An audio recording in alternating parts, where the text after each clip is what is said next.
mayroon tayong 4 holes dito na fix, tatlong set. Kikita ninyo yan dyan. Mayroon din tayo dito nga 4 holes, dalawang set na detachable, no? Puro detachable yan.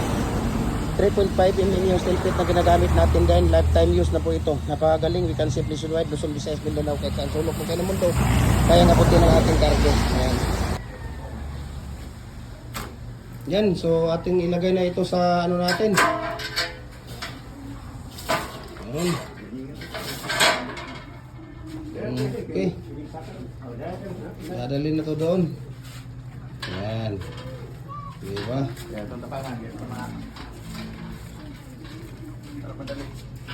pang-dalawa doon. Ayan. So ito po ang fix natin, no? Ayan, makikita niyo. Fix po siya, no? 4 holes. Ibig sabihin 4 na butas. Ayan, no? 4 na butas po siya. So hindi siya matatanggal.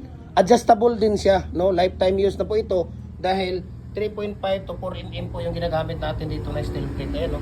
Napakaganda po siya, no? At madaling gamitin natin. 15 to 18 minutes, pwede na natin tanggalin yung ating molder. Ito ang kagandahan ng fix. Dito naman, ito namang detachable natin. Okay rin ang detachable. Napakaganda talaga detachable kasi pwede mong babaklasin sa isa-isa. Pwede mo rin siyang tawag dito, pwede mo rin siyang tanggalin, no? Isa-isa, i-dismantle, i-install. Pwede mong ilagay sa maliit na espasyo, sa isang tabi, maliit lang siya. Pwede mong ilagay doon. Ito yung detachable, no? Pwede rin siyang pagbunot mo 4 kaagad. Pwede rin siya. Ayan, nandito si Kuya Luigi. Galing daw nag-snack ito. So, good morning Kuya Luigi. Ayan, so ito ang kagandahan ng ating detachable at saka fix. Parehas po yan sila adjustable. No, lifetime na gamit nyo na po yan. Dual po ito at heavy duty. No? Heavy duty po siya dahil po ay napaka standard lahat ang mga ginagamit natin dito na steel plate, no? Lifetime use na po ito. Ang kalapan lang dito kalawang, so pagkatapos gamitin, kung ilalagay sa tabi, kung ilalagay kung saan, lalagyan ng use oil, no? Use oil lang talaga ang ating maintenance dito sa ating mga molders na dual heavy duty molders natin, ang Dragon Pro post at Pins Complete post, no? Para sa karagdagang detalye dito, nagko-customize din tayo mula 4 inches hanggang 8 inches. 8 inches po, pwedeng 4.5 by 4.5, pwedeng 5 by 5, pwedeng 5.5 by 5.5, pwede ding tawag dito 6 by 6 or 6.5 by 6.5 or 7 by 7. Basta ang standard natin 4 by 4 by 8 feet po. Ayan si Kuya Mimer, no? Yan po talaga ang pinaka-standard natin dito, no? Andito na si Kuya Luigi. Ayan. So i-follow nyo yung ating Facebook page, no? Gem Hardware, Kukulamber at Concrete Products. Balulang Brands, Gem Hardware, Kukulamber, Concrete Products, Kanituan Brands, Triple A and F Kukulamber, ang ating Instagram account, Felix_Pagikan 2000, ang ating personal Facebook account, Felix Tan Pagikan Jr., ang ating YouTube natin, Gem Hardware, Kukulamber, Concrete Products, or ang ating TikTok, Felix Tan Pagikan Jr. or at Gem Hardware Cagayan de Oro City, para updated po kayo sa ating mga video, no? Sa ating mga mixing regarding dito sa mixing ratio tip natin, paano natin ginagawa, paano natin ang mga tips dito sa mga mixing natin sa lahat po, no? Price list, no? Message nyo ako para ma-share ko sa inyong price list sa shipping details. Wala po tayong tubo dito sa mga molder ko, mga idol, no?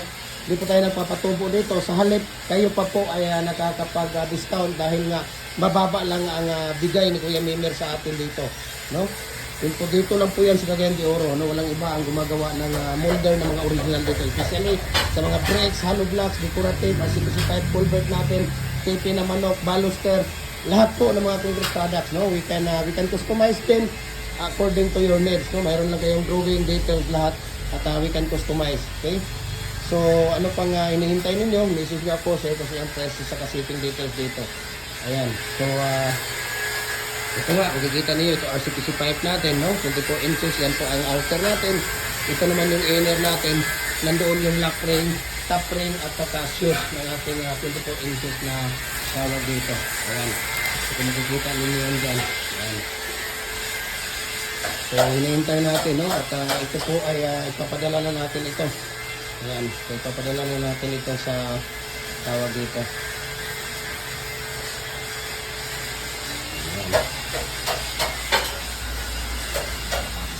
So ito po yung mga accessories niya, no? Dito po natin, by number po ito, no? Kung makikita niyo by number po yan. Mayroong 1, 2, 3, 4 yan kung paano natin i-install sa gilid. Okay? Meron din number yan dyan. Yung number dito sa dulo, may number din dito sa dulo, at may number din dito. Makikita ninyo kung paano natin i-install yan. Okay? May number po yan. So, hindi tayo ano dito, matatakot kung saan natin i-install ito. Ayan. So, habang wala sila dyan, dito tayo sa Kuya Mimer. No? Dito si Kuya Mimer, gumagawa ng palitan ng ating mga hollow block. Okay? Gumagawa ko dito ng palitan ng ating hollow block. Dito naman si Kuya Rin, sila yung nagkahatot ng ating mga molder. No? At ako mismo ang kukuha dito. Nandito naman si Kuya Luigi. Ayan, si Kuya Luigi ay nandito.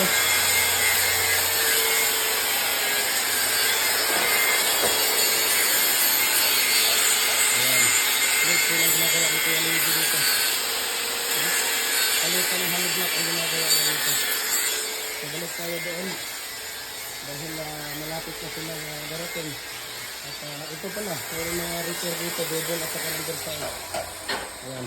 Mayroon din dito nga tawag dito, ayan, double na commercial. Mayroon 6 na standard, 4 na standard, at 5 na commercial. So, busy sila dito sa fabrication, no? Busy sila dito. Mayroon single dito. Ayan, gagawin pa lang. Single. So, dito sila. Dito sila lahat. Ayan.